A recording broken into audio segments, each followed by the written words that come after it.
Welcome,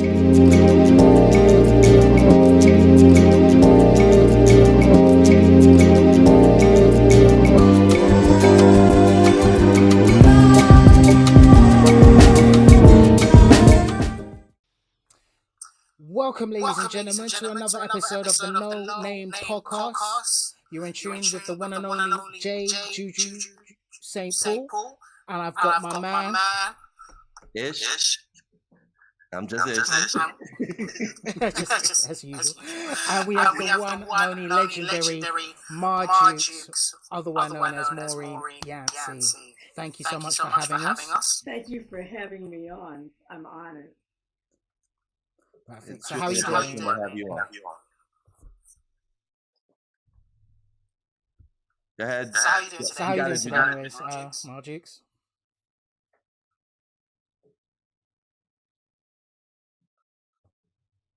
Oh.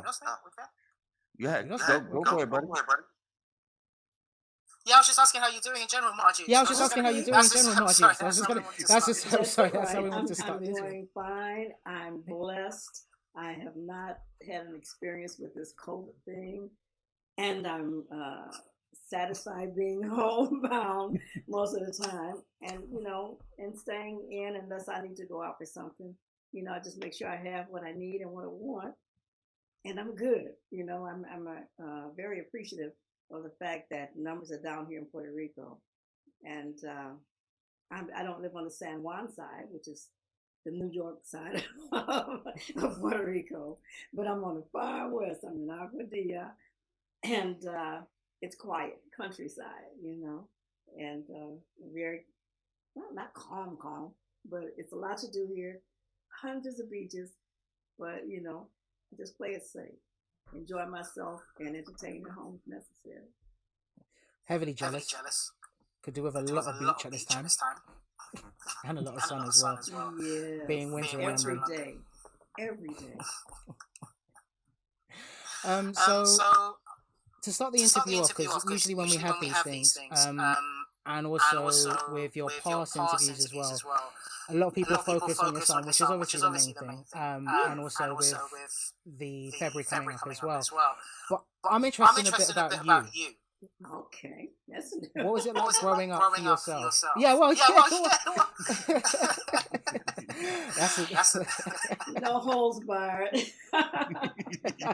Well, because you've got it both. Because my life revolves around my son, and I live to raise it up and to keep his legacy going. That's truly what I live for. It's just that. How that quote goes, J Dilla changed my life.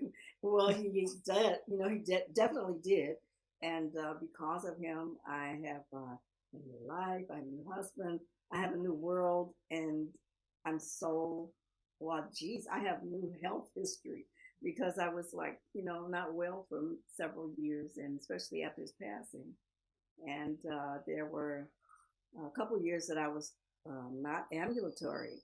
And after his passing, he just that was it for me, and had a heart attack and all kinds of things. But now, good to go. Needed to lose a few pounds, of course. I'm going to blame that on the pandemic because I've been indoors. But we've all been affected by that, to be honest. Yes. So, I get my exercise, Tony and I dance around a lot. He's always with the music, and then I like the salsa too. Yes, indeed. Keep them hips moving. So what was it like growing up for you as a young girl? Was it in Detroit that you spent most of your life? So yes, what was Detroit like back then? My entire life, I was a Detroiter until 63? When I moved to DC, on the heels of Tony, and actually I came from family of there was five children, and single mom, because my mom was she was a single mom. I had a different dad and my 5 siblings under me. Because there was one that came on later, after everyone is teenagers, you know, get another kid. So that child came along at the same time that I had James J Dilla, and it was like crazy. So yeah, Detroit singing. I went to public school, of course, and our family was not big, was small, but very close knit.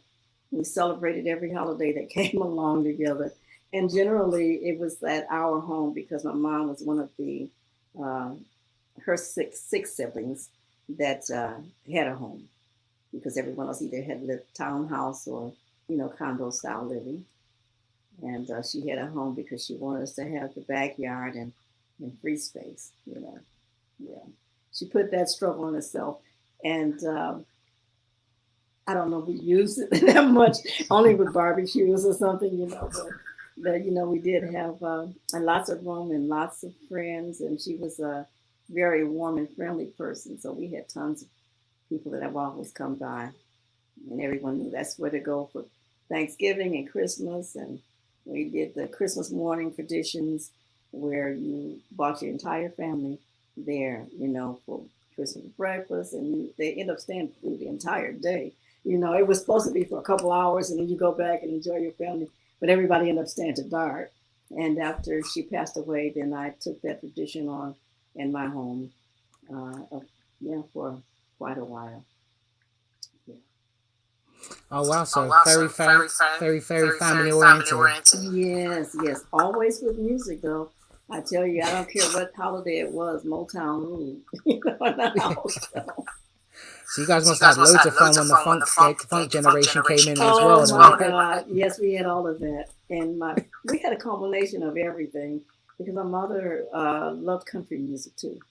So we laughed and we enjoyed it, but it was like funny because she'd come in the middle of everybody's winding down soul and Marvin Gaye stuff, and then she'd throw a country music. I was like, okay, well, we know we had to endure it and then just enjoy it, and then she'd get back to it later on, and. Music, she never tired of music as it evolved. And I remember one of her favorite songs, because she loved James Brown, but one of her favorite songs as she got older was that Babyface and the Whippet. So we knew that we were going to hear that several times during any gathering. But it was everybody's favorite. That's beautiful. So, then moving, so yeah, we're covering in the case of the sense of the music. So that seems to have transited, like you said to yourself, which then transited over to young James, because I believe you mentioned in another interview that even from a young child, the music that he resonated the most to was like James Brown. So is it So, but what else was it? What was it like raising young James? From being from a baby, then very family orientated. Then it was a delight. I must say, I've truly been blessed. I didn't realize it until you look back on the years. I had 1 week when he was 2 years old.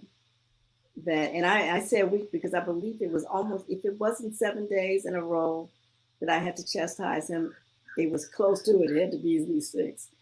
Just out of the blue. And they say terrible twos. And this is why I remember this. I'm like, I never had a problem with him, so I'm not expecting this. And I would tell him, maybe don't touch something on the table. And he'd look me in my eye and just reach his hand over slowly and touch it. Looking me dead in my eye. I guess to catch my expression or see what I was going to do. But I'm not mentally prepared for this because this child never does anything. If he hears you say, oh, don't touch this, this is for this, he never goes that way. He's only interested in music. So every day, for like 7 or 6, 7 days, he'll catch me at some point, never maybe any particular time, but he deliberately touched. And then he makes sure that I'm seeing him. Now, I really don't know how long he probably was doing it because he was a jokester as he got older with his sisters. But, he would do that again. And I was like upset because he was this perfect child. And I didn't want him to get into the habit or doing something that I've seen other people have to chastise their children for. This is not my son. No, he's a perfect child. I can leave him with anyone. He never does anything wrong. He only sits there spitting 45s in the floor and never bothers anything. My husband and I had a restaurant, and we were living in the Nona Hotel apartment upstairs, and the restaurant was downstairs. And I had 2 different babysitters. Never ever had a comment or a problem with anything. He was the perfect child, even at church. Sit there like an old minister until it was over. Never had to get out my choir seat or anything, but for him to do that, it was something wrong. And I just didn't clue in that this was just him testing me, because he'd never done anything before. He was just like the perfect child. I actually carried him in the little, what did they call them? The little things that you carry the baby in front with the straps on you. Yes, This is it's how I satchel. carried him. Yes, the little huggy, the little snuggle thing. And I carried him like that until he was even when he could walk a little, if I was in a hurry, he'd get in that. He was almost as long as I was, because I'm not even 5 feet still. But he never, was always the perfect child. Doesn't matter the weather, what's going on. Never cried for anything. Just a great kid. So that 1 week kind of threw me for a loop. But even growing up, I never had a problem with him until he was 17 and doing labs at Davis Aero Technical School. And he would skip a lab session because he was trying to get to amphibians or something. And I didn't know until after it was over. And of course, he was a great student, so he'd catch up with it.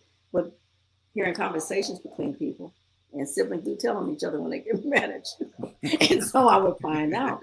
I'd be upset. And I'm like, you don't want, it was something like my children always were A, B students from kindergarten all the way through. They never had to study. They were always on top of their academics because we always had fun. Before they went to school, I taught them how to read in their preschool years. And because I was at home mom, and to keep from being bored, I think that's what I'm going to blame it on my own self. It's probably really the fact that I taught them to read because it would make me feel good and give them something to do. So they were academically strong and could read and did everything. And we did crafts, sciences, everything. And the activities for my kids were like word search puzzles to build vocabulary and things like that. And I couldn't understand why he would try to be like, yes, I do understand now, why he would try to challenge me. His cousins were not raised that way.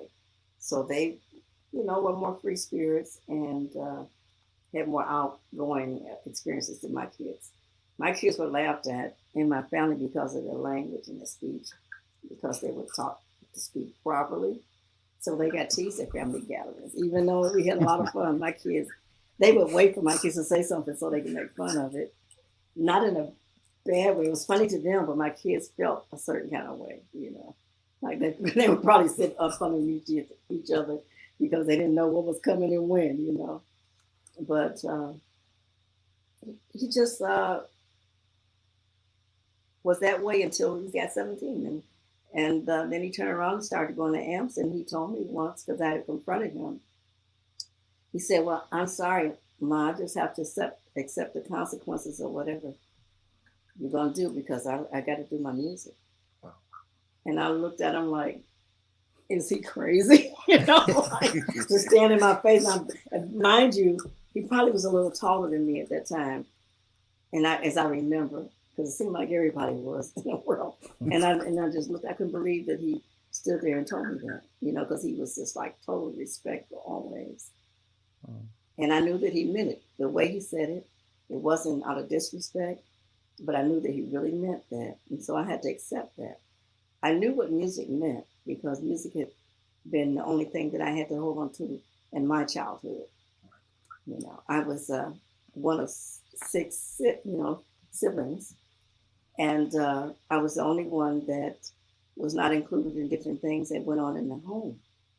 Like certain family reunions, to relatives on their side. But at the time growing up, until I was 16, I didn't know that I was not the blood relatives of these people. I'm thinking, what did you do that you can't go? You know, why aren't you going? And I would always be the one that had to stay home, you know, and how that my mother would put it gently, oh, I need you here to do this for me. Or, you know, I need you to do something special for me. She didn't have the heart to tell me why I wasn't going. And she never did explain. I found out when I found out I had a different dad at just before my 17th birthday. Yeah. So if things began to click, and so I understood then, not that I appreciated it, I still found a lot of fault in it. And there were some people that I never forgave because these were not just ordinary individuals. These were like the grandfather was a minister. And so I'm looking higher up for him to be a better character. And then I find out when my 30s that not only was he a minister, he had become a bishop in the AME church, in which I was a member of the AME church at that time, doing lots of work with the AME church. So that made me even more bitter. And I never said anything to anybody in the family about it. I just held it in like I always did all the years growing up. But those first 8 years of my life that I remember everybody going on vacation every summer, and I was left home alone. I was like, I'm thinking I must have done something really bad. I just couldn't imagine. I don't think I wanted to imagine. Well, that's when I would lean on my music. And I had an album that I got for Christmas, a Leontine Price, the opera singer. And I had a 45 that my mama let me have of Nina Simone singing I Love You, Porgy. And I played those things. And so one of those things, wax was left on it to play on that. We had a Victrola, and I would wind that Victrola, and I sit there from sun up to sundown because my mom was single. Mom's still working, and by the time she get home, it would be dark. And I just play and cry until I fall asleep.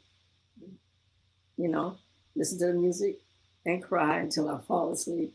And, you know, by the third or fourth time I did that, the little naps, my mom would be home or whatever. And then we have our time together. She'd have to get ready for work for the next day. You know, she had a really, really rough time. So, yeah. Wow. Thanks for sharing that as well. So with the past that you experienced, would you say that's why it also helped shape the way that you raised and interacted with James, and also possibly where that love of music kind of naturally breached over? Because he's made 45s with some of his music, which some people won't know unless you're really, you know, about what JD did and contributed. So was that where your support as well came from? Because I mean, 17 years old and telling, you know, your mum, I couldn't dream of saying to them, you know, I'm leaving this and I'm going to focus all my efforts on that. That's just not going to happen at all. So was that like a combination of things? Or? It was. I knew full well that I couldn't lie to myself. I knew that music was the only thing that helped me. It was my friend. It was my comfort. And I just felt like no one could take it from me, the love that I got from the music, listening to music. And I was able to sing with Leontine Price and dream of one day being an opera singer. And, you know, during my really hurt times, listening to Nina Simone, there was something about how she came across and I Love You, Porgy, that really touched me in my young age. And I'm not even near a teen at that time, but she reached out and I could feel it, and it meant something. It was just like it was for me, and to let me know to hold on, and felt like things would get better despite the pain I was in. Things would get better, and so I ended up taking music, you know, classical music classes, and at every opportunity. In school, and joining the Wayne State Honors Choir even before I went to college. While I was in high school, I auditioned and got accepted for that. And it was something of my own, something that I did that even though everybody in the house hated and nobody knocked out for it. And my sister, my middle sister, who we're really close now, but she would play flying saucers with my album. And I would be in a nervous wreck, so afraid that they were going to crack it or break it. Because at the time, albums weren't made in the soft, pliable vinyl. You know, that was that heavy stuff. And if it hit a wall or something, that's the end friend, you know. So I really had relished those two pieces. And it just took away all of the things that I didn't have. I knew music could be a healing balm for me. So I knew that it would help him, anything he was going through. And I always told my son that whatever, well, not just my son, but I always told my children, it doesn't matter what you're going through, what it's about. If you have issues on any platform, let's talk about it and see where we go from there, and let's work it out together, because it doesn't matter what it is and how bad it could be, we would be able to solve it together. And I stayed true. That I really meant that, even though Mr. Yancey would be maybe angry sometime about things, I always was the one that took reins with that. He would fuss, and they would hear that, they would eventually get tired of it. But he never let it go, so they'd rather me discipline, even if I had to spank. And I was the one that gave spankers. So, you know, I was a disciplinarian. But one thing about that, even when Dilla was disciplined, and usually I would just spank him on the hands or whatever, he would be the first one. I said, okay, if one does something and nobody told, and it was just 3 of them there, I'm like, okay, who's going first? Who's responsible? Nobody would say. I said, okay, well, nobody would tell, so that means everybody's complicit. So who's going first? He would always be the first one. Because it was like, he was defiant on that. He didn't say anything, but he stuck his hand out first, you know, and if I hit him in the air, hit him 50 times. He stand there, he would never flinch without an eye. And I know, because I think a few times I hit him hard, I wanted him to cry, let me know you're feeling this. He never dropped a tear, never said anything, but never flinched. Not once. Now his brother Earl, Illa Jay wasn't in the picture there because he came 13 years after.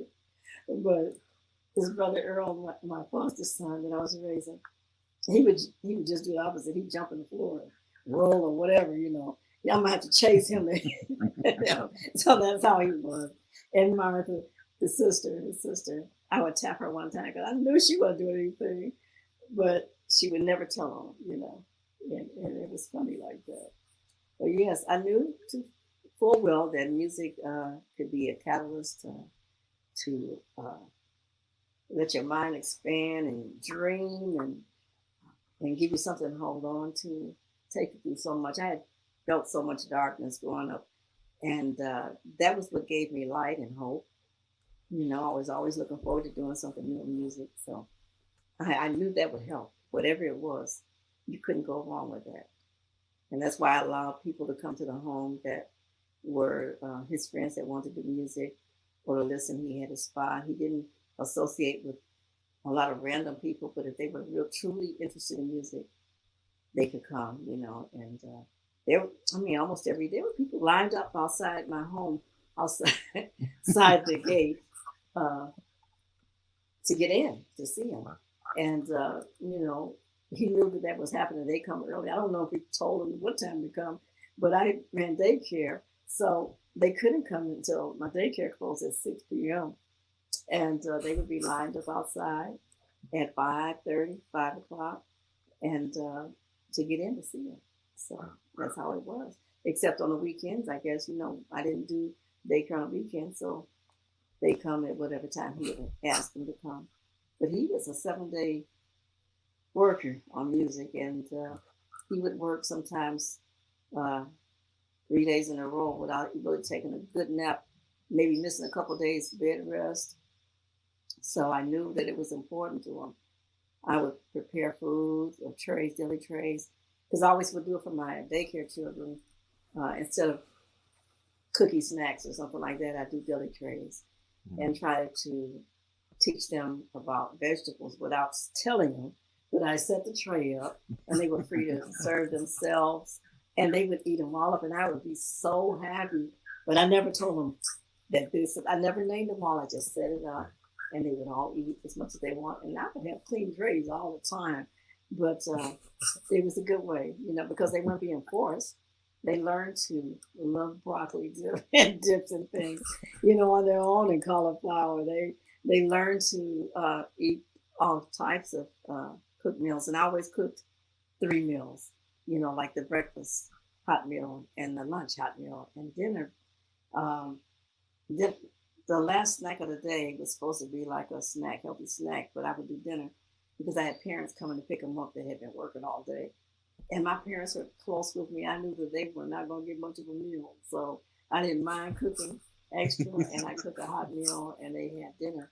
So it got so good. I had parents asking me, well, Miss Yancey, would you please put on so-and-so's clothes or, pajamas, because I'm just going to go over to bed and bathe them in the morning. I'm like, okay. And I'm like, really, to myself, but they had 3 meals and had played and learned and were tired and happy. So that was a mom's decision when she did when she left. And I was very close with those children, and I'm still in contact with those families, and some of the kids that came to my daycare and bought their, picked up the siblings that were going older, still reach out, on Facebook and chatted with one this morning, and it's still like that family time.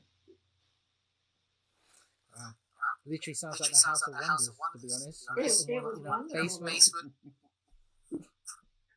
On one hand, you got the basement, you got literally a young J Dilla on the uprise with like lines running all the way down the side. Then on the other side, you got a whole bunch of parents coming from the daycare. Exactly, but you know what? They knew not to come into the gate until a certain time, and they were very mannerable, quiet. I don't know. I'm sure that he told them, don't fool around and make any noise, or you won't get in. He was strict. I never had a problem, never had a complaint from a parent. And they knew what time I closed. And generally, they would all be gone by 5:30, but I'd have sometimes parents running late because they didn't get off in time. And if it was like that and he had a line outside, then I would just bring the children from downstairs upstairs. And we had the class upstairs until they picked up. But do you, in hindsight, do you feel like your home became like the kids' YMCA? Because you said you opened up the door at 5:30.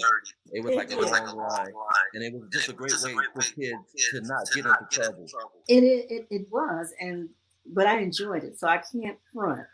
I love children, and that's my weakness, and I enjoyed every single moment of it. I did childcare for 30 years. I loved it, loved every bit of it. And I had kids from newborn.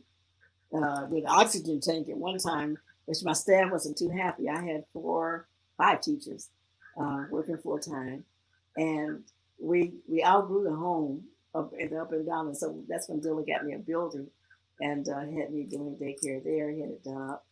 So, and my families all went there. It was close in the neighborhood, and I kept that going until my mom had gotten really, really low sick, and before her passing, she had gotten really sick, and I just didn't want to re-up again. It was kind of hard and getting hard in Detroit for daycare because they had turned over our jurisdiction to another county, which was not a mixed race county.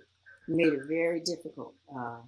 But I hung in there for a while. But when she got sick, it was like I didn't have the fight, anymore. I just wanted to concentrate on her. But, man upstairs has the last word. That's definitely true. Sad, but yeah, definitely true. So what I was gonna kind of skipping on, because we've now got the line out, so I think that segues quite nicely. So what was it like having some of the to-be greatest hip-hops and current, movers and shakers? I mean, did they come over quite a lot, or was it kind of like you would go to them and sometimes come over to yours? Because I've seen the Life and Times of James Yancey, part 1, I believe it's part 2 still in production. or is it so? Was it out already? Because I haven't seen the second part just yet. Well, But I saw the first part. Okay. right. However, it was always, our door was always open, and it was magnificent. I remember one of the most giddy times that I had was when ERYKAH BADDU was coming to do her session, and she was coming for a week. And that was like, I had never met her or been to a show, so I didn't know what to expect. I only loved the music and to see her portrayed. But when I saw her and saw that she was this little short, tiny thing, short like me, and that was not often, nobody would ignore her. But she was so cute. Her eyes were amazing to look into.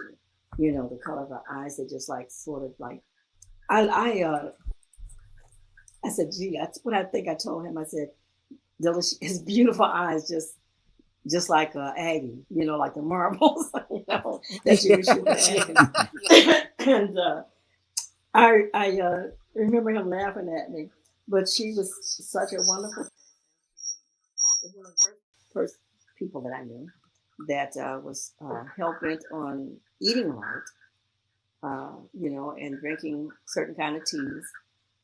And I remember after she left from that visit, Dilla had me going to search for the strawberry tea that she had made for him. He used to have migraines often, probably because he didn't go to bed after several days. But she fixed this tea for him, and it was a strawberry tea. And within 15 minutes of him drinking it, migraine gone, no headache. He's great, and was good. Period. Maybe for months, you know. So I really understood that she knew what she was doing, and it was certain things that she probably could lend to that. But at that time, I'm in a household where everybody wants soul food and everything else. And the only time that they get a balanced diet was when I was preparing something for my daycare kids, because I had went to college for that. So I had to fix them perfectly balanced meals with all of the right nutrients and everything, introduce new vegetables and fruits to them so they learn to live a better, healthier life. And my family would say, okay, that's all well and good, but now that they're going home, would you fix me some baked macaroni and cheese and fried chicken? And that was so awesome. I think Frank Nitt made a joke once. He said, well, it was not a joke because it was actually almost true. He said, you can go to Montague's on any day and you'll fried chicken, baked macaroni and cheese. Because that was the fact. And my sweet potato pies, because Dilla he loved those. I would have to make, whenever I make them, I'd have to fix several for him. So at any holiday, I would fix at least 20 pies. And that would be for the home, and for Dilla would get at least 4, you know. And I have, another 16 for the family. But in 2 days, I would have none at home, you know. It was like that. Yeah, just thank you. Like, this is amazing, to be honest with you. Like, this is a serious walk down memory lane. So, I mean, touching on ERYKAH again, or Miss BADDU, shall I say, if I want to make sure I'm being formal. So, other than just the sort of tea thing, what was she like as a person and as a soul to be around? Well, gee, I'd like to think she was a nice person. I loved everyone, Well, I'll give the analogy that Tony uses. I was passive and forgiving. Okay, always. I believe that after my children I must say this first. After my children grew up, and I went to college professionally for childcare. Then I had learned that my children, that I had been giving punishment to my children because I spanked them, Okay, but it was over that was well over and done. And so my children teased me about it and say, well, gee, you used to corporal punish us, but now you talk to these children. Because I learned to hold the hand of a child and look them in the eye and talk to them. And, one-on-one, come to their level, where they don't feel like they've been overpowered, and that they would feel like they could trust and talk to me. And I remember the first time that it worked. I had a child in my daycare that all the teachers kept sending back to my desk to sit by my desk because they were having trouble with it in their class. And I said, okay. And by the time I got to him, he's sitting there.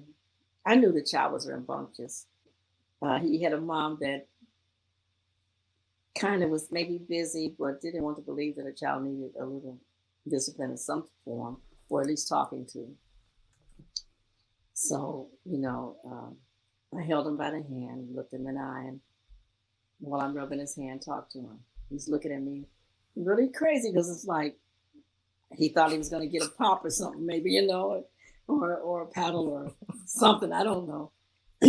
But I talked to him, and he broke down and cried. And all I said was, can you tell me what the problem is or why you're having trouble and what's going on? Let's talk about it.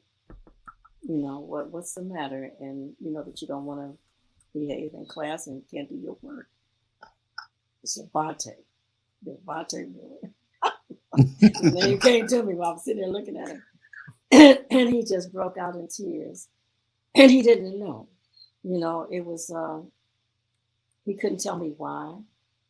And I asked him if he thought that he could do better. He said yes. I said, well, let's make a pact. Let's make sure that we touch base with each other. And if you have a problem, you come to me first. And try to go to your class and do your work. And if you have a problem, stop and talk to me. And I always have this chair by the desk. And I'd be happy to talk to you. And we can work it out. And he just smiled. I didn't have any more problems with Devontae, not in Miss Daniels' class, but the chair was always there. And I think maybe one time after that, she brought him to my desk. It was nothing like before when she wanted me to take him and put him in another class or take him and make a class for him, So it's just about him being special enough for me to take my time out.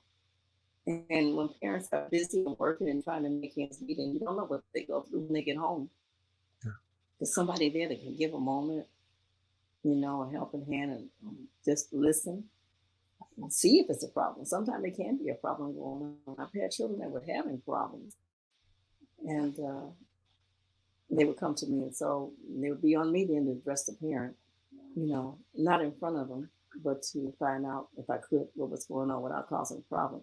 Because I didn't want any kid going home and getting spanked because they said something, I kind of like have to hit them out and say something wrong. Yeah. Wow. So kids, they need love and attention, and especially, they always have. And in a world like we have right now, with everything that's going on, we got some truly big work to do. We're really on the rough side of the mountain in 2021, but we have to embrace our young people. And what I think about it is that you have this gift of empathy that a lot of people don't have.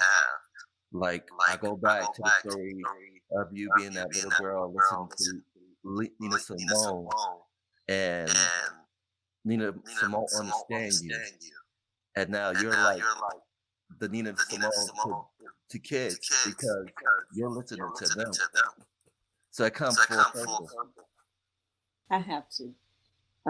It's beyond paying it forward. It's in order to continue to live and find peace within oneself.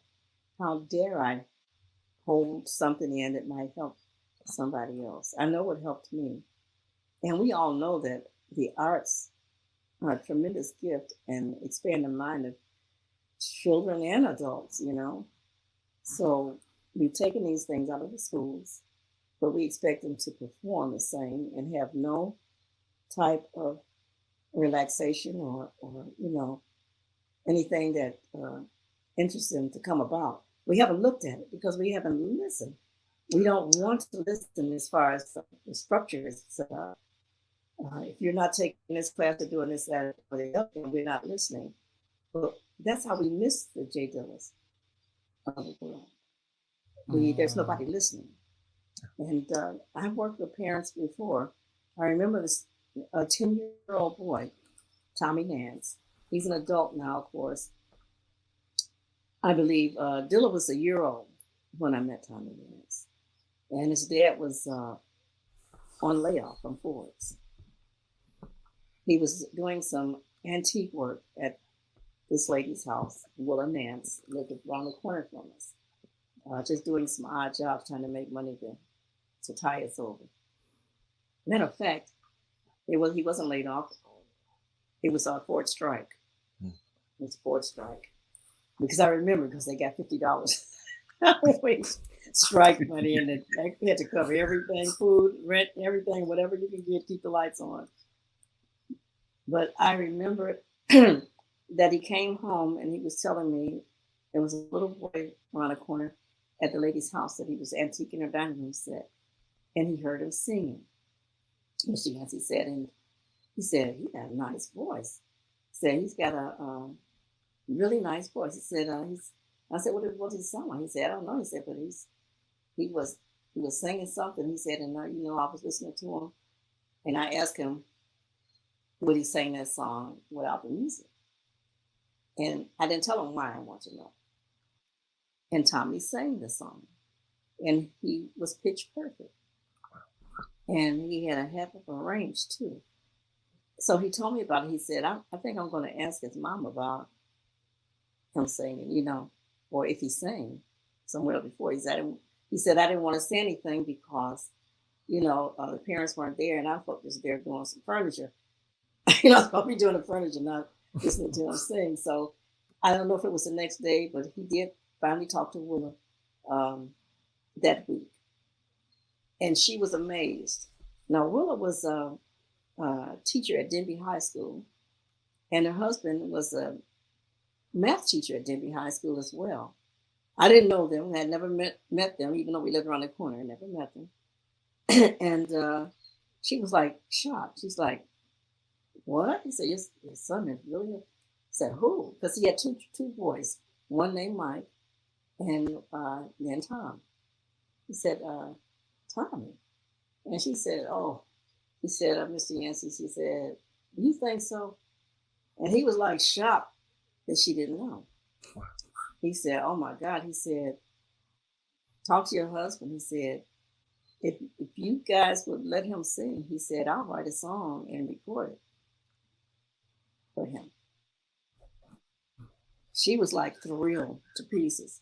So I got to meet her that following weekend. I think we went by there. Yeah, because she didn't work that Saturday. It had been Saturday. And I met her in her home. We had become friends from then until she passed away. For many, many, many years. But Tommy, as we got old, he recorded the record. It was great. It didn't do anything because it wasn't distributed. Mr. Yancey didn't have distribution. But that song was called Help Me Grow Up to Be a Man. And he sang the hell out of the song. We recorded it at United Sound in Detroit, well-known studio. That's what recording studio that Mr. Yancey used a lot with different people. But that boy, it's awesome. And as years came by, this might have been, we moved away from the neighborhood and we remained in contact. But when I had moved in the neighborhood and couldn't get to my old church, I started visiting her. Willa said, well, come go to church with me because you're just a few blocks away. So a couple times I did go. She was a Catholic. So I did go. It was St. John's Memorial Church. And I went a couple times, got involved with doing some crafts and things, ended up joining her church and was in the choir. And her son was the choir director at that time. and so, not to mention from that point, my granddaughter, Faith, who just turned 21, went to, when she was in middle school, went to summer camp And she was telling me about the summer camp she went to, where she had this great teacher, and she had learned so much, and she's into music and theater. Had the time of her life, and learned so much, and she couldn't wait till the next summer to go back again. And so I was asking her, I said, well, she said, Granny, she said, and Mr. Nance. And when she said Nance, I said, who? She said, Mr. Nance. I said, what is his first name? She said, I don't know. I said, find out what his first name is. I said, because I know some Nances. And I'm like, geez. Well, it was not like a average name. And I hadn't seen him since I left the church in that area. And I'm like, oh my God, but he had become a teacher. And because that's not the line of work he was in when I saw him at the church. He was working somewhere else and directing the choir. But he had become a teacher and was doing this summer camp thing for the state, I believe, or something. But I was like outdone. When she found out his name was Thomas, I like flipped. I'm like, oh my God. So by the time she found out, I was trying to get her to take a message back to him at the camp, but her time was over. So I'm like, oh my God, that's all I needed was to reconnect with him. But I know I can do it through the Catholic Church. I just had not done it. But he was tremendous, and he was so grateful. Last time I saw him at he did a church concert. He was so grateful because he never would have stepped out to sing or direct the choir, do anything had it not been for Mr. Yancey pulling him out because he was bashful, shy. Right. And so you never know where a kid's going to go or, who has a calling to do something great. And I'm sure that he's doing something musically wonderful right now. Definitely. And then also, you can't qualify how kids learn, and that's how it's important in the art. Because sometimes, usually, rap is a way kids can understand math. So it's important that we support the art. Yes, it's no place in academia that rap can't be used. It's how you use it and how you dissect it from things that can't go on air. But if you can teach throughout that, the foundation does. We have a puppet called Patches, and we're doing some work with that. It's going to be in academia, and so I'll be doing the voiceovers and friends for Patches when we do this thing, and it'll be this year, and matter of fact, very soon, and so that's going to be fun because it takes me back into my years as child care provider, and it's for child care and children. Patches is like 27 and 9 years old, and it'll be for children to learn, to make friends, and to explore and learn things together, song, and there'll be little music sometimes that they will use, because that's a good way to use it instead of just sit. We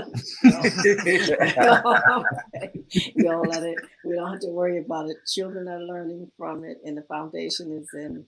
We have so much music that we've done ourselves, and it's all about the children. It's not about gross income or making something. It's about paying it forward. And just like with the Save the Music program, in this Dilla Save the Music program that we have, it's still growing. And just the end of this past year, we have incorporated not just high schools now, but the Dilla Tech grant is now going to be also launched in middle schools. Wow. So we have one middle school. The first middle school is in New Orleans, and so that came about in December of last year. So we'll be making strides to continue to add the tech grants into high schools, countries worldwide, hopefully soon, but definitely it's U.S. across the U.S. and high schools and also middle schools now, which makes it better because they will have grown so much by the time they get to high school. You just can't even imagine how far they will have come. Those that have only had it for a year have really expounded upon what they've learned and are so excited and ready to move forward doing different things. And then people have to remember that with the arts, it's not just rap or one thing. It's like a whole flower bed of different things that you can do, occupations that will still be relevant in our new world. So many things that they can do. Definitely, I'm just excited. I am, and I want to thank you and Tony for all the great work you're doing. I know a lot of stuff is going on scenes, a lot of people you don't talk about it. I want to, from the bottom of my heart, thank you for all the great work you guys are doing. Thank you so I much. second that. There's never going to be enough, and there's always going to be room for more. So as long as we can reach children and their parents, I think, like when I do speak at NYU and places like that, don't know when that's going to resume. And a lot of conferences that we had booked up before the pandemic.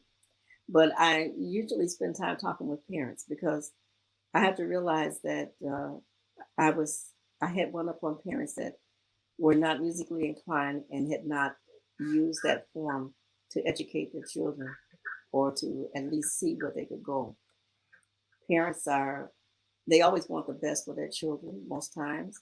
And sometimes we just don't listen. We don't know. Our children don't know because of what's going on in the home. When is a good time to talk to mom about this? Well, I really like this. So when is a good time to approach? And sometimes we can approach, and it's like it's really the worst time. Now, I know for a fact I have bad timing for a lot of things. But children are like that. They don't know when. You get excited and you sort of bust out and ask, and it could be really, really worst time because mom's going through something. But it's not because she doesn't want to. No, but this is when we have to use our sister and brotherhoods to reach out and to be available and to make forums where people can reach out and maybe have someone counsel with their children and have platforms that they can listen to, like voice call patches or different things on the radio that they can listen to and they can tune in or write to. And during this pandemic time, even children that don't have tech media, what happened to writing pen pal letters?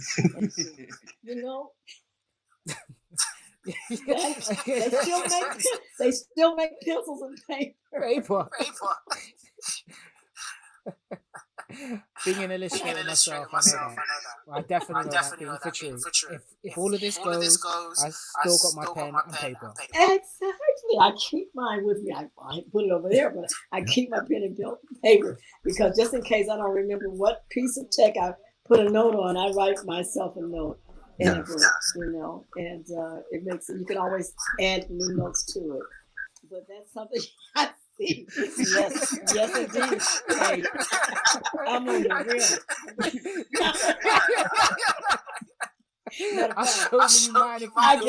real. I got two, and just to make sure, I keep my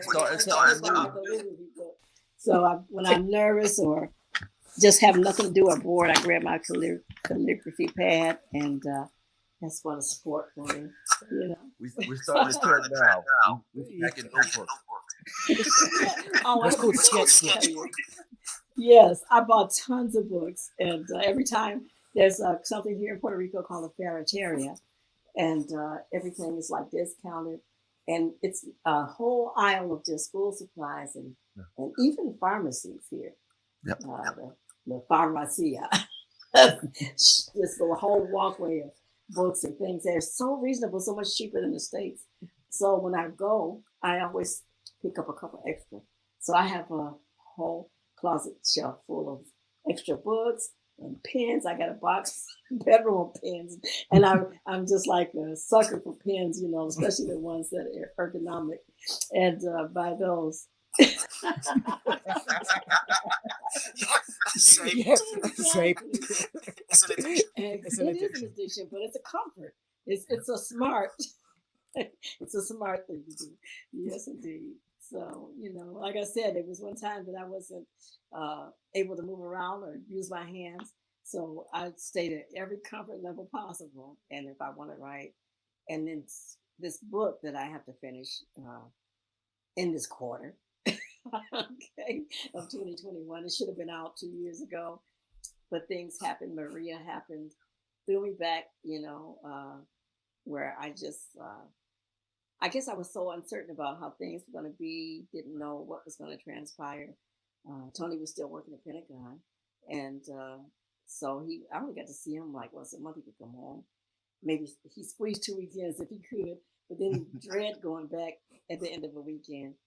So I said, okay, let's just make it and use those hours and make a long weekend once a month. So that worked for a while. But then when the pandemic hit, he was like, He just told him, he said, no, my wife is in Puerto Rico. I got a home in Puerto Rico. I'm going because my wife. I'm not leaving her there. So, it was like, okay. He was like, whatever, so, and we've been fine. So I'm so grateful for that. That neck on the line, but we've been good. The master, he knows, and he makes things work out, and I couldn't be happier. But yes, it's to have something like that. Maybe we need to kind of like push the button for that pen pal thing. I think when you do that outside of tech, you have to think broader, and you think about what you're going to say, and it's more personal touch when you put it in the mail.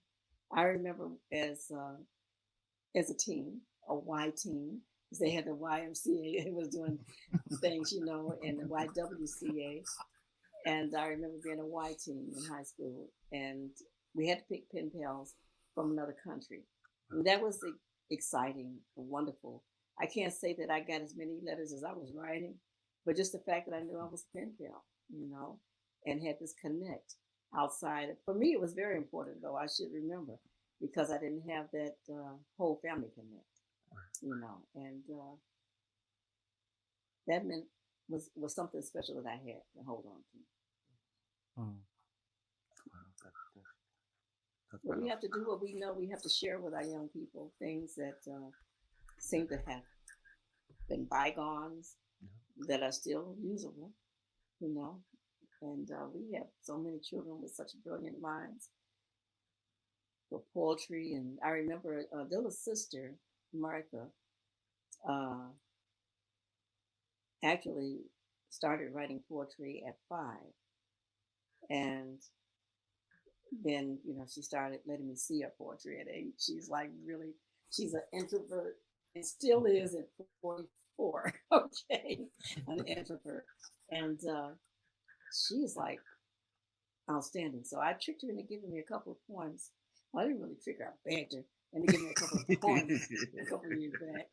And I swear I can't find where, I believe it's probably in storage in DC because we haven't shipped everything over.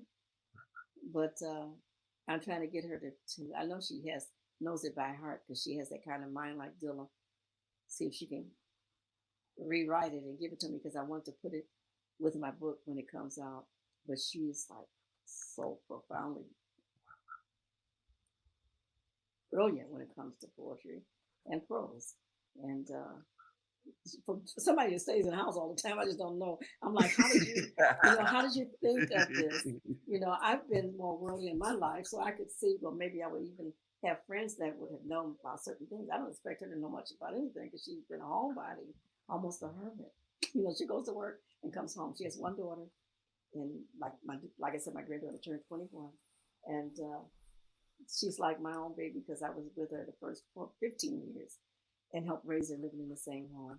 So it's like my baby. So I had to tell my daughter, you have to remember that I have an issue because I think that she's mine. So she's all good with it. So now it's like 3-way conversations when I call. And so I have to talk to both of them. And they both are like, well, you didn't call me. I didn't talk to you. So I'll get a message say, oh, when I talked to the other one, My daughter said, she said, I called you from work. I said, oh, when I talked to Faith, that's my granddaughter. He said, well, no, Granny, you got to call her. That's my conversation, so it's like that. But she's another thing that's coming out this year. I intend, even if we don't get back to normal, I will be putting her on wax, Faith Noel. She's awesome. She's awesome. She's everything that I want to be and more. She can sing any genre of music. Like I said, I helped raise her. Mr. Yancey and I had her singing Manhattan Transfer with us when she was 2. She had to do the 5th because it was easier for her, and she could sing any part.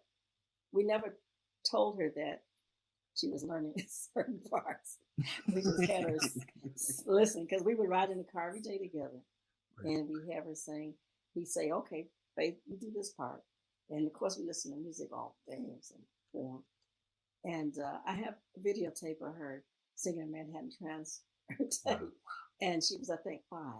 And was always a cappella because they always did their music a cappella. She's pitch perfect. Wow. And she's my little Mariah Carey, I call her. And she says, "Oh, Granny, I make her so bad. She's bashful. She's like, oh, Granny, please." But she does. She can sing anybody. And Frank Sinatra is one of her favorite people she likes to listen to. Barbara Streisand. She can sing any of this stuff a cappella. Pitch perfect. That's awesome. All of it. And I'm waiting to put her on wax. So I'm just like, she's written some songs. She does write. I didn't know until lately that she writes too. I know Mom writes because she writes songs and poetry, but I didn't know she'd started doing it either. And so I'm like, okay, Maureen, you can't get her because I intended to have a photo shoot done last year with her, and I had someone in Detroit that was going to do it, and still use that person, I think, and then I planned to go to Detroit to have her record. Or she said, "Well, Granny," she said, "the way it's going," she said, "I'll be in Puerto Rico before you be here." So I said, "Well, that's fine.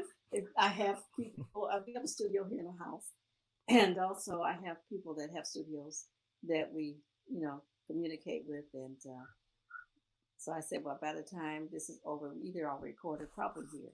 It should be comfortable here. She's been here before."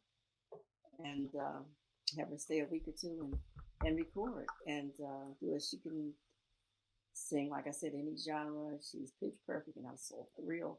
She auditioned for, just before the pandemic, she auditioned for a music theater school in California and was accepted and given a part scholarship for the school. And here comes the pandemic. And her mom like, "Oh, what did you go to California?" And I'm like, "Let go of the strings, Martha." I'm talking to my daughter. I'm like, "You gotta, But I'm glad that she insisted that she wait. She said, "I think maybe just wait a couple months and see how it's doing." But then California's numbers really went up. So I'm really happy that she didn't go because of all of the uprisings and the COVID numbers going up. Because I would never forgive myself if she'd been there and gotten sick. But yeah, it'll happen. I said, it's going to happen. I'm going to make this happen. That's one of my goals. It's my bucket list. And we can't wait. I'm excited. Yeah, I cannot wait for you to hear. Yeah. I'm subject to send you something. I want exclusive as usual. Okay. We've got Raheem. We've got Raheem from Grandma Series 5. We've got his son and his daughter, and we need to have this I'm going to exclusive. send it to you guys first. And I got a lot of snippets that I have. She's even in high school, when she went to high school, she was in theater. Every audition she's ever done for a play, and this has been since she was 6. Wow. She's been doing theater and singing in schools. Always got the lead roles, always.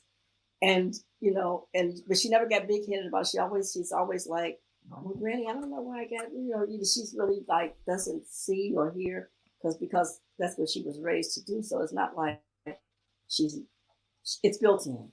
So there you have it. She hasn't trained up for it and anything like that. And she thinks everybody's wonderful. And she's just like stupid crazy for old people. She thinks it's just the cutest thing that ever existed. Well, I'll be visiting. She'll see an old person. She said, "Oh, Granny, look. Oh, you're so cute." And I'm like, "Oh, my goodness." So I guess that's why she just loves her Granny. At any rate. Yeah, I'm gonna have to send you guys a dance promo for her. Truly, definitely I'll send you appreciate some things. Matter of fact, in the coming months, before I even get her on wax, so you'll know she's coming and what she's about. Nice. Beautiful. Yeah. I listened to her singing, and she's done jazz type singing and gospel. She's a wild at church. She can bring a church down with her singing. And since it's been a while since I've been gone, and she was doing it then. Wow. But she's even better and more developed now, and so I just can't wait. I know at one time Illa Jay and I wanted to. We've been waiting for her to turn 18 because her mom was like, "No, she gotta wait till she finish school," you know. And then I don't want her to sing until she finished school. So we just like, oh my God. So we've been waiting from like age 6 to 18, you know, for her to get out of her mom's hair so she can do this. Well, her mom's okay with that now. But the thing is that she doesn't want it on a platform that's going to be about something that's going nowhere. She doesn't want her to be on just that type of hip hop thing going on that can go wrong. Yeah. You know, already. Yeah.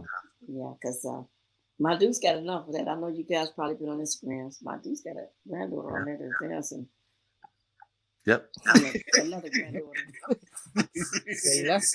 Say less. Yeah. So it took me a long time, and so I go on there like this. but I cannot. You know, I love her, but I cannot.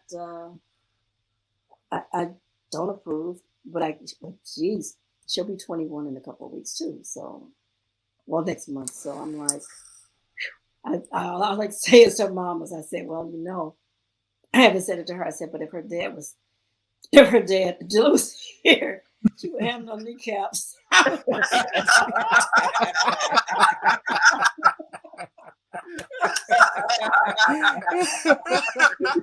And that's 100. That's 100. Yeah. Right. But you know how they say the apple don't fall far from the tree, you know, and both of those babies' moms, you know, led that kind of life when he met them. But the one thing about it is that he insisted they come out of that club when he started dealing with them, and especially when they got pregnant, it was no way. Right. No. So, and even though they came out of it, they still are, you know, that mentality. Yeah. One, you know, the one that's dancing that I'm like looking at her, peering. Her mom and I are close. I did tell her how I felt. I was honest. Yes, I'm like on IG. I'm like, oh my God. And then when I go on there, I see that people that knew Dilla on there with thumbs up and hearts and like go, you know, you go girl. I'm like, oh my God, why did you? Because you'll forever be on my SNS. I know, cheering on, you know. And, that's how I really felt. But I'm like, I can't say anything. And even Tony always says, okay. He said, but you can't. She's grown, and you know, she's 21 in a couple of months, and he was like, you can't, you know, choose what they do. And he said, don't forget her mom. Always, you know, lived that kind of life, and she was proud of what she did. And she never tried to do anything other. So I said, yeah, but she would, if Dilla was alive, she would have kneecaps. So I'm like, and I told her mom, I said, she said, I know. I said she would have a dress on from her neck down to her ankles. She said, exactly. So I'm like, okay. And even Illa Jay, her uncle was like, oh my God, how could she do that? I said, well, and then by that time I had been already talked to by Tony. And I said, well, you know, I act like I was already there, and I wasn't. I said, you know, she's going to be 21. You can't choose what an adult does. I said, just, you know, let her know that, you know, just don't make any comments bad to make her look bad. Let's just avoid talking about it unless you and, you know, and then, but her mom and I are still very close, and we talk. And at least a couple times a week, and so we're friends, and you know. But at least she knows how I feel, and you know, I did reach out to her. She's on her own now, not at home with her mom, and I told her, I said, well, okay, well, let me know when you move, and I'll send you a housewarming gift. But she, you know, I talked to her since, and she's good, but I think she's like, doesn't know really how to reach me right now. I don't know what she's doing, and she's like, I'm gonna leave her alone for a minute, you know. He said, no, Granny can. Oh my God, yeah, because I let her know that your dad. Yeah, when my kids are small, they got the spanking. They're looking, you know. It might have been with a belt in my hand, or it might have been a ruler, but it was like, you got it. I didn't have to hit the bottom, but you didn't like it, Right. So. But also transition to another child prodigy. Talk about the maturation of DJ Kool Flash. Yeah. You know what? I haven't talked to her in, geez, it's been for 4 years. Wow. We broke connection 4 years ago. They came out, did the Puerto Rock Steady with us here in Puerto Rico, and no fault of her own. Right. Her dad had a different agenda when he got here. He wanted to do things, right. Like some other stuff, and so you can't, make people do what they don't want to do. Right. So it's like sort of bittersweet that it was all me, because I was like, okay, you got to respect.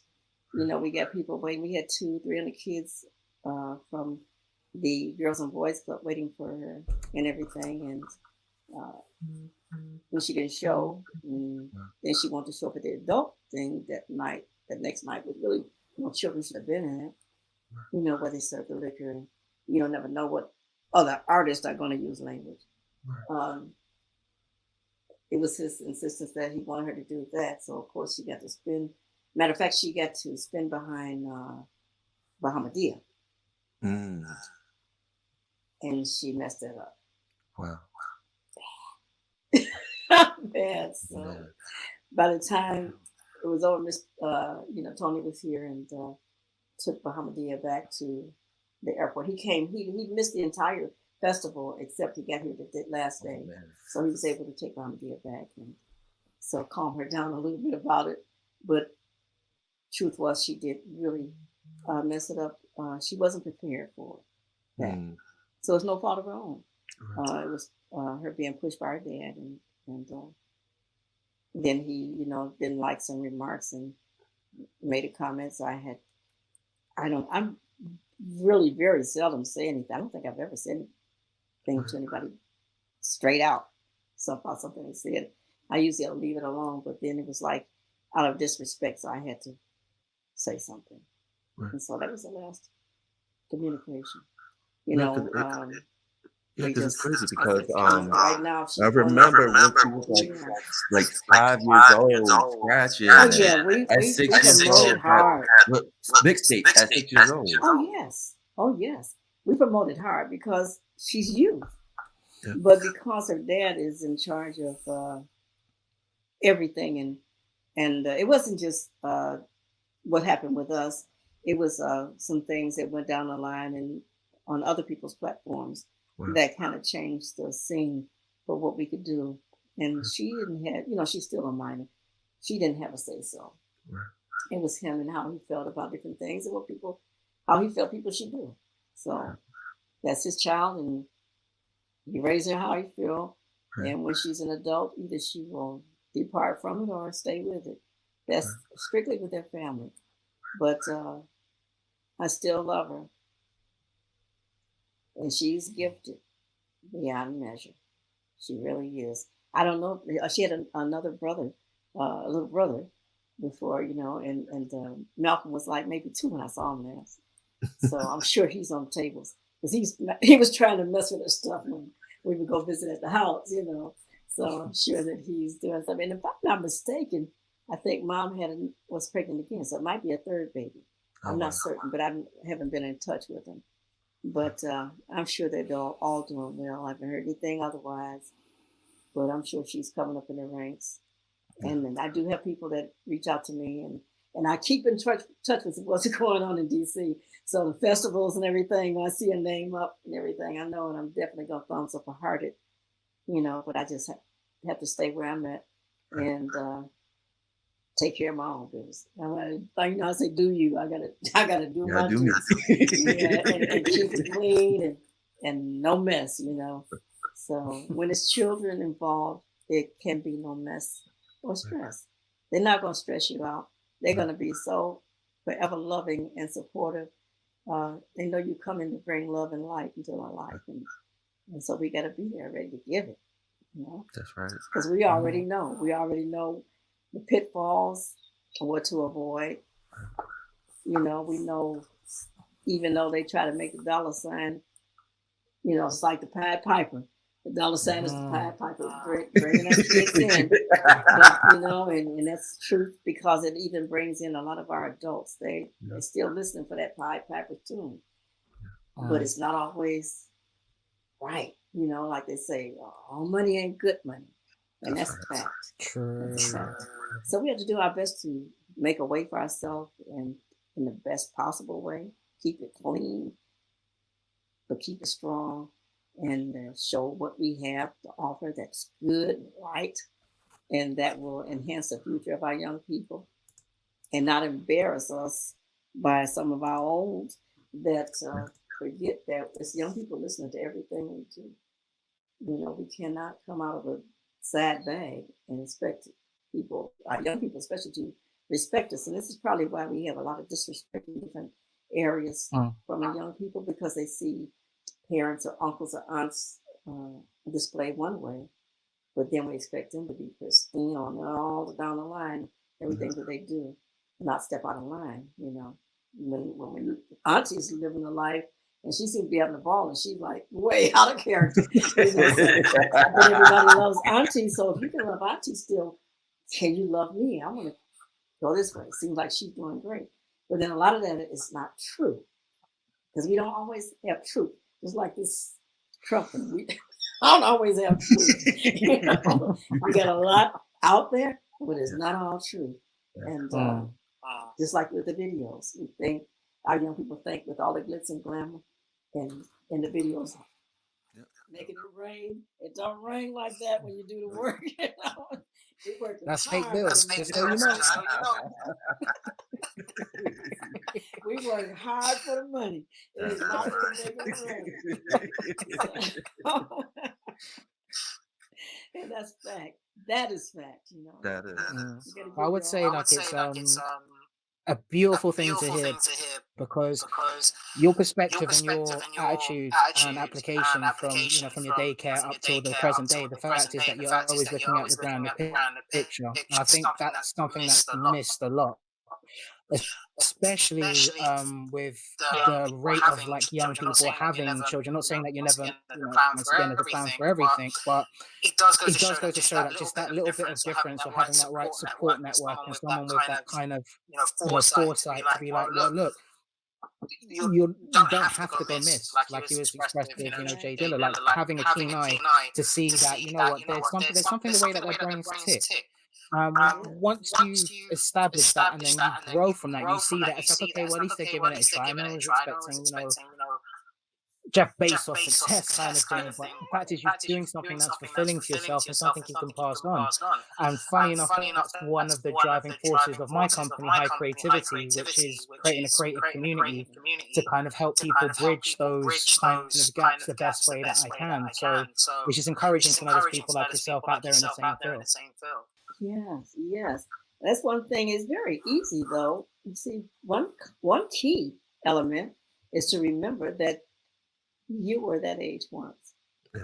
A lot of us forget that we were that age, and we choose to forget some of the things that went on in our mind and what we did, or who we associated with, or things that were going on. We choose to remove ourselves because we have moved up a little bit. We want to place ourselves in that position and look down from whence we came at other people. I never forget. That's why I drink my tea out of this. I'm a proud Detroiter, and I always try to remember I'm a proud Detroiter. You know, I don't care what anybody else does. I'm proud of who I am. I always talk about the black bottom and being raised up in the black bottom and having not, and the legacy, because it means something. It shows you that you don't have to be born with a silver spoon in your mouth, or your parents don't have to have come from a certain place for you to be the greatest thing that ever was.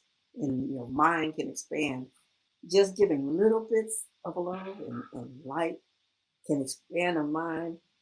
Well, these kids are something nowadays. I was taught, I was on my granddaughter again. I was taught how to use the computer. When I went to college the last time, they didn't have a computer, but I had a new electric typewriter that my sister bought me because I didn't own one of my own. And I remember sitting there doing a little bit of work. I had her doing when I started the foundation, I had my granddaughter, she was 10. I had her doing the answering emails for me. And she was like, because she's a whiz at all that stuff. So I'm like, geez, I said, Faith, would you answer these emails for me and reply and read them to me, and then I'll tell you what to say. And she would do it. And then one day she told me, she said, Granny, she said, I'm going to have to come back here and teach you how to do this because I can't be doing this every day.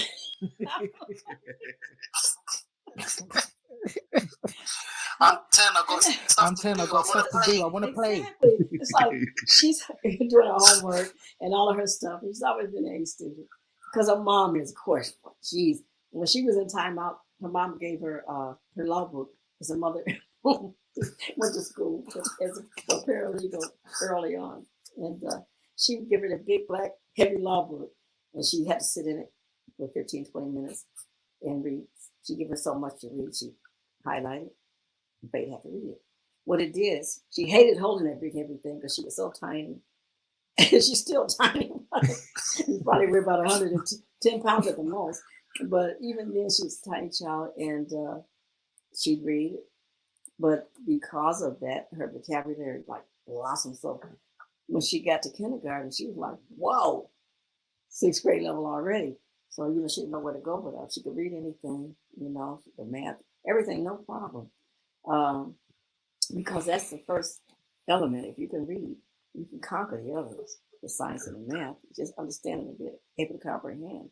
If you read something, you really can't make that word out. I don't know what they're talking about, and you got to go look up everything. You'll never get it done. I hated math, and because I wasn't where I should have been, with comprehension. I was so engrossed in music and melody, and I never, really applied myself like I should have. Here I go. I started going back to college again at 40, and you can't get me out of the class now. I'm going to enroll in something this week. I still do Coursera because they let seniors go free. You may not get the certificate unless you want to pay for it.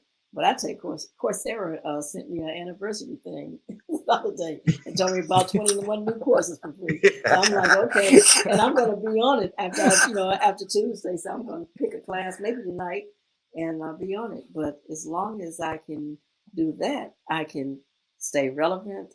I don't have to worry about this dementia thing and Alzheimer's thing because my mind is active and I'm having a ball learning. And if it was like open school tomorrow, I'd go down to the college down the street. I would do it. The university is a block down. I would enroll and go there on campus. But it's just like so much fun learning and doing things. But one thing that I have not and seem to have a mental block with is learning Spanish. I've been here. Maybe that's a trait in you. This is year 7. Come on. Put it in a song. Put it in a song. Yeah, you're right. Good idea. Hold on to that. All right. I got some friends that can translate it for me and make it happen. But let me tell you, everybody that I know here, and I have lots of friends here, everybody's just like family here, and they all speak English. So they've been born and raised here. Everybody's speaking English. So once that happened, I'm like, I'm good. So when I go somewhere, I have no problem. And now that Tony's home, when we go out, especially in the pandemic, we shop, and people always look at me first to order when we order. And so I'll say, Tony, because I'm not gonna slow roll the conversation or try to get out the words. I just tell him because he knows what I want, and so that's how that goes. Because he's fluent in it and can speak it, but he's Taino, and black, so he, it's native for him.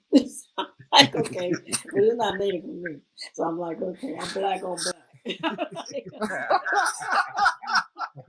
think that's when the laziest kicks in. It's like, you know what? That's my poetry track. Paul will translate later. Yes.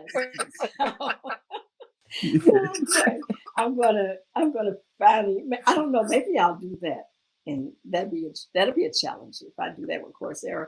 But somebody told me at the cafe that I used to go to sometimes, on my walk. I go to the cafe, and I would have people talking to me and everything. It seems like everybody gravitates to me when I'm in public or says something, and even in a market. I will. I remember a couple of times I dodged conversation because I had somebody come into the aisle. I'm in a basket shopping, right? Don't know anybody in the market. It's not anybody that I know that's coming toward me. And the lady was like, Dominica. And I'm like, Maureen, get your butt out of this aisle before you get embarrassed. Because you kiss me. And I just smiled. I'm like, went to the next aisle. Like, she probably thought she met a Dominican because it's like, 20 minutes across the water? I'm like, okay. I'm done with that part. Yes. But I can learn a little bit. At least, it's just like, my friends, they all speak so fast. It's like, I'm not going to bother. It's like, I'm like, what? And then I'm looking at 12 words for 2 English words. I'm like, no. That's ridiculous to me. It's ridiculous. I can't do it. I refuse to do it. So I'll find some on Duolingo short phrases. I've been told that's airline pilots told me that that was the way that they learned to get by. It's a Duolingo because they give you the phrases that you use most often according to what you're doing. So I'm like, okay, and it is good. Because I actually got a notice from Duolingo for that. Also, yeah, I lightly tried it. Duolingo version. That's about 2 days ago. So I will read up on that. But yeah, I guess I could learn a little bit since I'm in pandemic mode.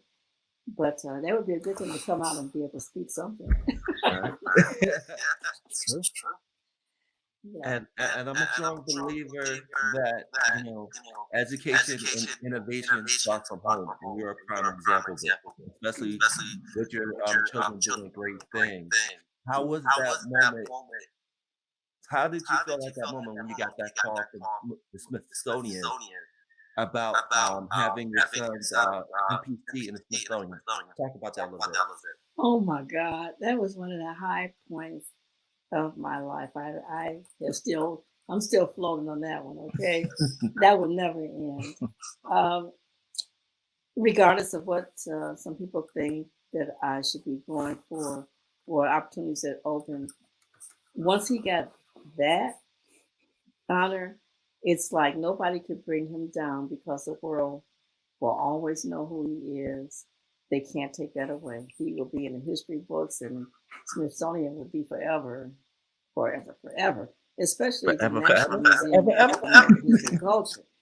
That made me more proud because I had changed the name of the foundation, Tony and I, because we wanted him to be remembered by his surname, James J Dilla Yancey, instead of just a artist name that may go away. I wanted his legacy to live as long as his music lives, and that would be forever. That his music would be forever. And there is a book that was due to come out this year about him and his strides, and the fact that he actually had really discovered a new way of playing music and a new music theory during his time. And they're going to be writing about that. I believe it's called Dilla Time by Dan Charnas, and I forgot who else. I posted it on Facebook. There's a book about that. But also there's lots of stuff behind that. He did a lot of more profound things than even he knew that he just discovered by going over it with people that well versed in music and them through the centuries and artists and how they came along and what their minds perceived.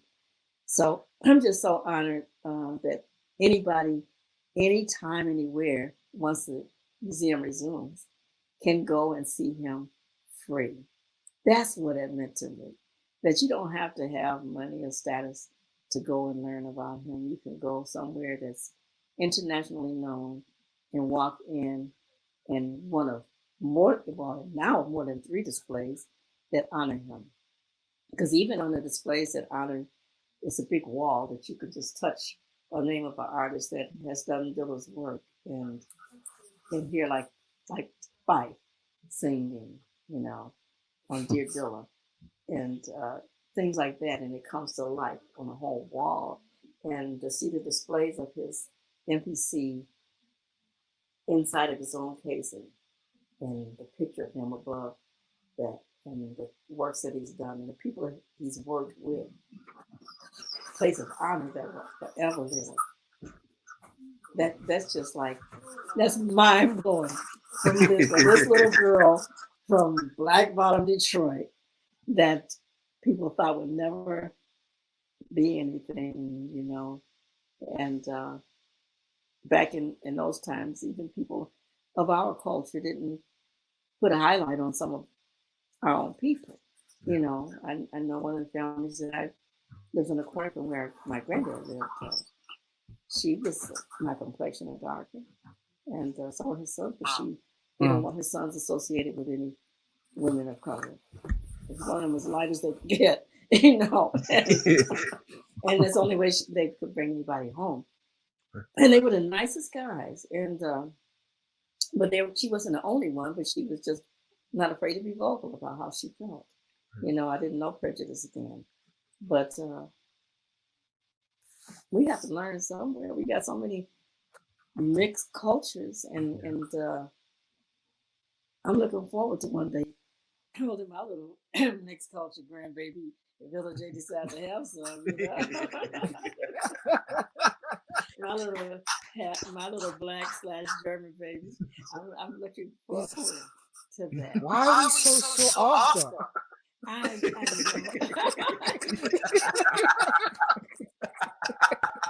It's like, yeah, we want that model now. We've done with the rest. Yeah.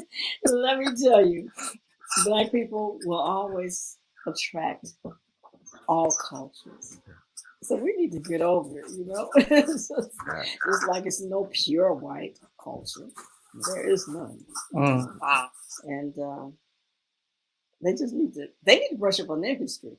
That's what I'm beginning. As I learn more about our culture, they need to brush up on their history because they have been fed lies all of their life. So that's where they're in this mental space that they're in because they have never been served the truth. Just like we do our children. When you don't, you know what they say, how they say you are what you eat, right? So you can either fill your body with junk or good things and make you become all that you can be. We feed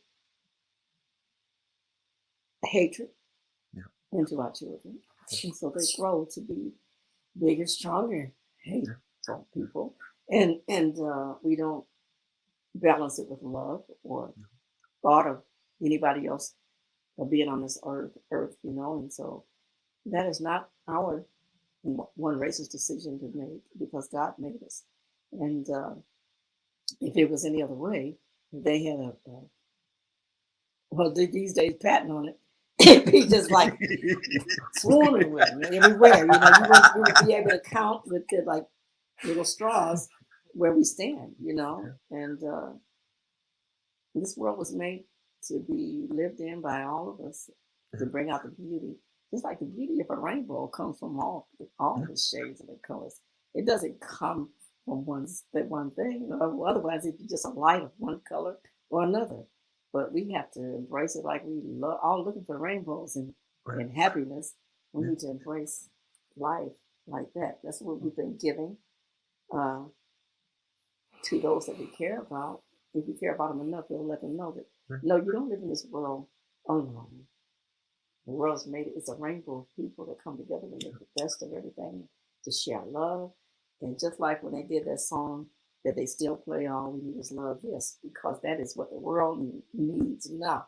Really more than ever. I remember singing that song with my group 30 years ago. Okay. Yeah, what the world needs now is more love. And we want to have to find something to share, even if it just resonates within us and touch our youth that will store it here, that they can give it to balance out that hate and to make them strong and feel more sure of themselves and know their worth. And once we start letting them know that they were born kings and queens, That's right. it's a wrap. And one of my favorite sayings is nature is wise, because you see how nature was hand in hand. You know, the grass, the mountains, the water, the sun, the sky. They all have their purpose and they work together. They do. And they all do Mother Nature's bidding. Because when she doesn't get that water, it browns out. She will decide when it comes green again, you know? And just like with Puerto Rico after Maria, and when she stripped the island of green, and all of the trees were stripped of their bark. And it's nothing but palm trees and all kind of other trees here. Yeah. Every tree on the island wasn't green leaf left anywhere. And all of the trees, the bark on the trees, don't care how old they were, it was like somebody had been to the wood shop and shaved them down to the base. It's like when you make those wooden boats like they used to do in wood shop. All of the trees on the street looked like that. And it was just like shocking and I was amazed and just petrified at the same time that could happen over an 24-hour period. That green mountainsides would be brown, nothing on it, nothing. And we lost the beaches that were taken away by water. You know, the water came in like crash boat 20 minutes from me. That island is like, now that beach is being used now, but still they had to build back further because all of the beach sand, that yards of beach sand that was out there were like wrapped around the island. The parents would take their children to, it was gone. It was out the fishing wharf. It was two of them, and one of them is under sea now, and then there's one that goes out only so far. It's just like amazing what will happen, but this she'll bring the island back to total greenery. You know, all of the palm trees and Tony's forever going up in the coconut tree, cut down coconuts. And when I hear that machete outside, I'm like, oh my God. He's breaking down more coconuts, you know. And I'm not really ready. But our loss of our avocado tree hurt the most because it was like we had Jamaican avocados, like melons. Oh, and Yeah. and everybody, whenever we entertained, we'd always have them. They would we'd get the couple with everybody that came, and they loved them. And when we have here they do, everybody bring a dish for gatherings, and I would do whatever. And then after they start tasting my avocados, they would call and say, "Mamacita, you don't have to bring anything else. You bring avocado." I'm like, "Sure, I can bring avocado." You can just bring avocado. And it's just I see that the children love it so much. That the young children, 4, 5, 6, breaking it next to the table to get more avocado. And the plate is sliced up like watermelon. And they eat it like my kids would eat watermelon.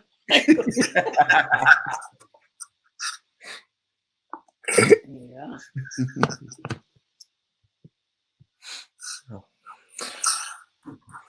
Well, I have to say this has been actually amazing interview and to get to know you properly, Margie, because like I was saying at the beginning of the interview, it's more, I mean, I know it's like 15 years will be coming up in February if I'm not mistaken, but just to know you as the person who helped, raise, and now we've got your granddaughter to look forward to as well. I just want to We're not done yet. say thank you. It's been an absolute pleasure. We're not done yet. We can do this for like 5 hours. Margie, so we able to reschedule for another one a bit later in the year? Yes, I have one. I have one a bit later, but I've got time still. So anything you want to ask, I feel free. Garnish. To be honest with you, I'm gonna have to do more research now.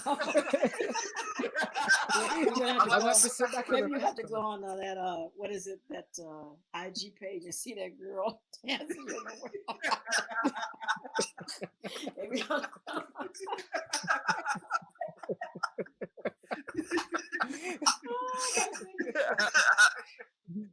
Juju, you you trying to know, kick us out? I'm it. Trying to what? Kick us up? How you all ganging up on me now? Yes, but truly, the education through the kids and on all platforms is open. Oh, we're also connecting with Berkeley College here in Puerto Rico Awesome. to try to Amazing. do a STEAM program here, and we have people from the States and as well as here, but mostly from the States that are willing to come down for like summer sessions. So by the time summer comes, we prayerfully, if we are out of the pandemic, it will happen. If not, as soon as travel time is safe, we'll definitely be on it and get those STEM classes started and try to get more Dilla Tech grants into the schools, not just high schools, but middle schools as well. And I was blessed to be able to get one into a Detroit school, which was like, people kept saying, are they in Detroit? Because we have them in New Orleans and California and, and New York and Philly, but we didn't have any in Detroit yet, of course. And it wasn't by my bidding. That's VH1 and MTV that sponsor those. And so, working with them, they've been like family. So they finally got somebody to work with Detroit area. And the problem being is that I think the hardest part for some of the schools, because no state or area is, not allowed to apply. But it's finding individuals that want to give the time to teach through these technical support systems. And they supply tech support this actual past year, beginning in August. Students that had signed up for it and were supposed to start school in September were able to take their instruments. Well, I don't know which exactly it was, but whether it was the MPC or whatever that they had supplied for them to use. In class, they have them at home, and they were doing virtual classes. So they put together something, for me to listen to from one of the schools. It was, matter of fact, Central High School in Detroit, and did a little video thing for us to listen to. And Toyota had sponsored a lot in the beginning, but they stepped back when the pandemic came, and but General Motors stepped in. So that was wonderful. So they were able to move forward. But yes, it's always somebody willing and that really knows what these children need, because it doesn't matter if you have children at home, but if you just think about the things that would enhance your life, if you had the time to spend, and these children are coming up with nothing, they have no occupational skills, can't work. Right now, even if they did, they can't get jobs. It's dangerous on some places to even try. The parents are scuffing to eat for them to survive. But we have to find a way to bring something into their homes by way of telecast,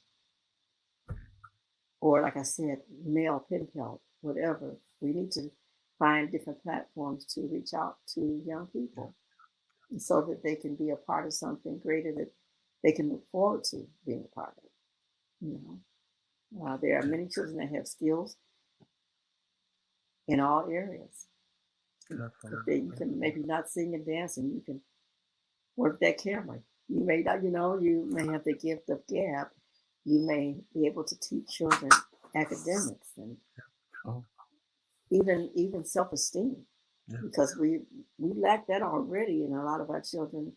And with this pandemic, it's made it much more hard, I'm sure. And social media as well, and the implication of phones as well. So we're always used to being behind the screen, because that's one thing I've found during this time is like when there was a little bit of a prize and I had to go even to the doctors or maybe seeing friends for the first time, that anxiety just comes from nowhere. And I'm used to just out being an outside bud, especially from the area I grew up in. But now it's just sort of you feel a bit apprehensive when you shouldn't feel as apprehensive as you used to be. And it's not just because of COVID, but it's like one layer upon another layer. So yeah, no, I hear where you're coming from.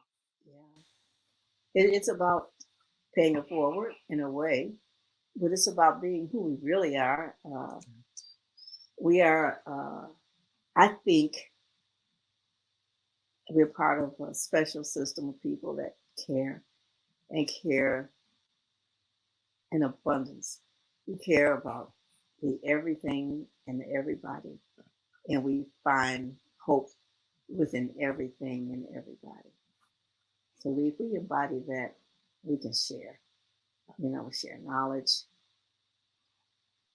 look on the bright side of maybe somebody that's been on the downside in their life, have hope, and encourage them to not give up. There have been too many children, I'll say children, because they haven't always been adults, young people that have left us with suicide. It had gotten to be quite bad, and even before this pandemic thing. So I can't even imagine the stresses that they go through right now. It's widespread. It's widespread, and it's bad. I'm just blessed and very grateful to be, where I'm at today, and my family's good. As far as I know, everybody's doing well, and if they don't, they will definitely reach out to me. I know that for a fact. I'm in touch with everybody, and they know this is one auntie they can reach out to, regardless of what it's about. I have all holes, no holds barred thing. If you need to talk to me, I'm here for you. Love you today, yesterday, and forever. And I don't pass judgment on anybody. And that's what makes you. And that's what makes you unique. And from the bottom of our hearts, again, our greatest commodity is time. And I just want to thank you for spending time to talk to us and spending your Sunday with us. So thank you again. And we got to do this again. You make my day. I'm telling you, I'm having fun.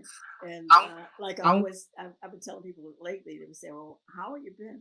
I said, I'm loving the 70s, because the 70s are good to me. I wake up with a new smile, and my husband is here, Tony's here to hold me up and everything, and keep me smiling and happy. And when we spend our time going to the beaches, actually, there's the ocean is like 1 block from where I live. I'm a block away from the ocean, but I'm a mountain high, so I don't worry about the water. And that's being in Agua Dia, which is spelled Dilla on the end. That purposely we looked for this place in this place.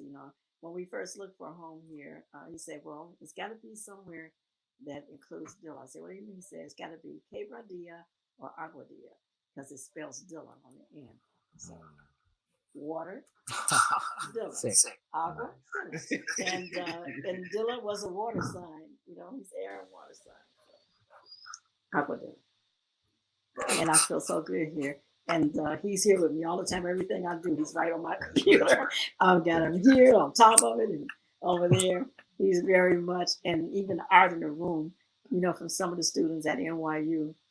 And it's just, he's with me in everything that I do. And I truly feel that.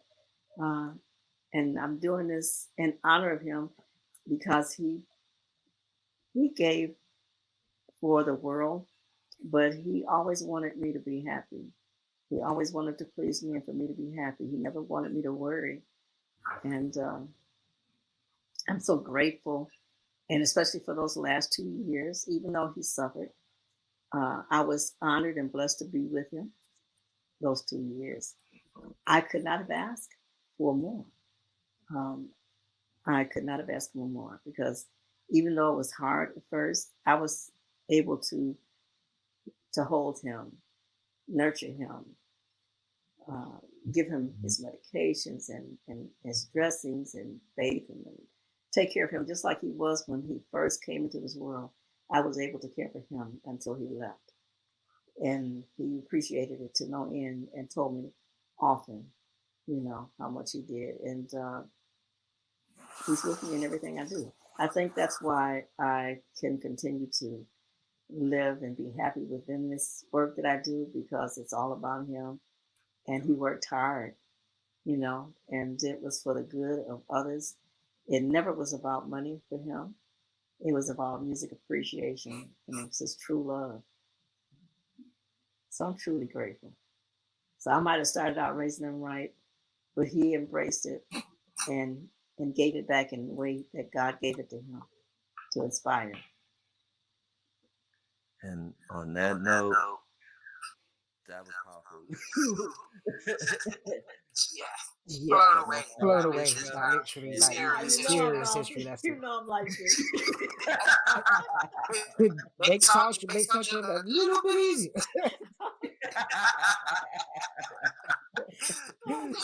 No, but really, I do appreciate that, Marjukes, 100%. So, for anyone who's locked on right now, been staying with us all the way to the end, want to say peace, love, and all that good stuff. Make sure you like, comment, and subscribe. And we will definitely have Marjukes back again when she gets a moment to. But thanks for tuning in and locking in again. Peace. One love to you all. I love you, and I appreciate you.